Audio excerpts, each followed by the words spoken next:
சிவகங்கை அருகே வெள்ளாரப்பன் முத்தையா ஐயனார் கோவிலில் விழாவை முன்னிட்டு நடைபெற்ற வடமாடு மஞ்சு விரட்டு போட்டியை ஏராளமானோர் கண்டுகளித்தனர். சிவகங்கை மாவட்டம் மேலப்பிடாவூர் வெள்ளாரப்பன் முத்தையா ஐயனார் கோவிலில் திருவிழாவை முன்னிட்டு வடமாடு மஞ்சு விரட்டு போட்டி நடந்தது.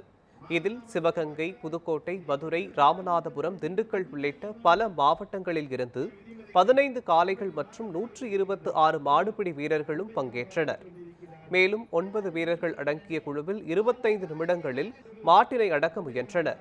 வெற்றி பெற்ற மாட்டின் உரிமையாளர்கள் மற்றும் வீரர்களுக்கு பரிசுகள் வழங்கப்பட்டன. அனுமையாக போராடி கொண்டிருக்கிறார். மானாமதுரை வட்டம் அனுமையாக போராடி